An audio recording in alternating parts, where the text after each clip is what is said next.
आज हम लोग जंतर मंतर पर जब बैठे हैं, एक खास मकसद को लेकर के बैठे हैं।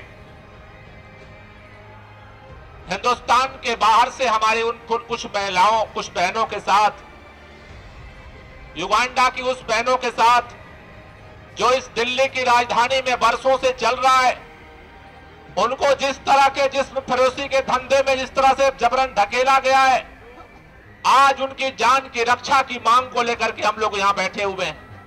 आज हम ये मांग करने के लिए बैठे हुए हैं, जो पिछले 15 दिनों से आम आदमी पार्टी को जो गालियां दे रहे थे, हम कांग्रेसियों से ये मांग करने के लिए बैठे हैं, हम गृह मंत्री से ये मांग करने के लिए बैठे हैं, तुम्हारी जबान क्यों बंद है?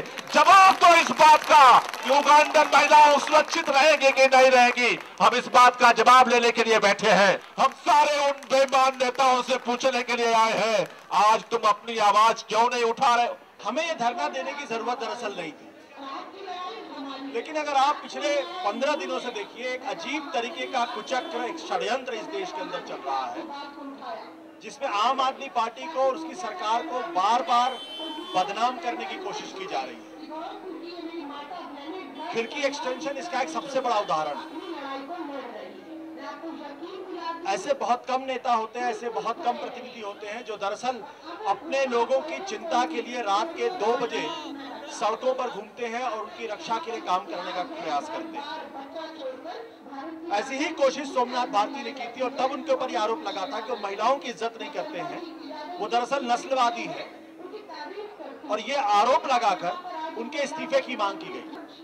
मैं चाहूंगा आज इस मंच के जरिए मैं आम आदमी पार्टी की तरफ से ऐलान करना चाहता हूं कि अगर बीजेपी के नेताओं में जरा सी भी शर्म है, अगर अरुण जेटली और नरेंद्र मोदी में जरा भी शर्म है, तो उन्हें पब्लिकली माफी मांगनी चाहिए, जिस तरीके से उन्होंने आम आदमी पार्टी को बदनाम करने का काम किया है।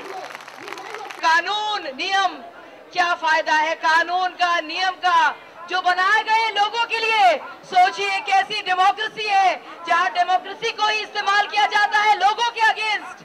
अजीबोगरीब किस्म की डेमोक्रेसी है ये। इसलिए बहुत जरूरी है साथियों कि हम लोग बोले, सिर्फ अपनी बहनों के लिए नहीं, बल्कि युगांडा की जो हमारी साथियां हैं उनके लिए भी, और महिला भी जाने कि खामोशी जुर्म है अगर मुंह में जुबान हो। कुछ न कहना भी है जालिम की हिमायत करना। हम जालिम की हिमायत नहीं करेंगे, खामोश रहकर हम बोलेंगे, बार बार बोलेंगे। चाहे हम मंत्री हो, मुख्यमंत्री हो, हम बोलेंगे। चाहे हम सत्ता में हो, सत्ता में नहीं हो, हम बोलेंगे। हम खामोश नहीं रहेंगे। हम सच्चे मायने में आजादी चाहते हैं और इसके लिए हमें लड़ना होगा, हमें जरूरी है लड़ना। साथियों, युगांडा की 3 महिलाओं ने 164 के तहत खुद बयान दर्ज कराया, दिल्ली पुलिस के पास जाकर खुद से बयान दर्ज कराया कि हम लोगों को जबरदस्ती वैश्यावृत्ति के धंधे में धकेला जा रहा है। मैं पूछना चाहता हूं, यही बात खिड़की एक्सटेंशन के लोग 6 महीने से कह रहे थे, यही बात आम आदमी पार्टी कह रही थी, लेकिन दिल्ली पुलिस के लोग ड्रग्स और सेक्स का रैकेट चलाने वालों के खिलाफ कार्रवाई नहीं करते। आम आदमी पार्टी के लोगों को टारगेट करने का काम किया जाता है।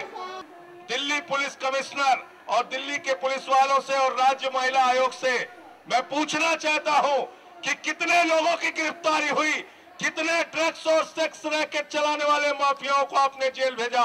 इसका जवाब दो, नहीं तो हमारी लड़ाई जारी रहेगी।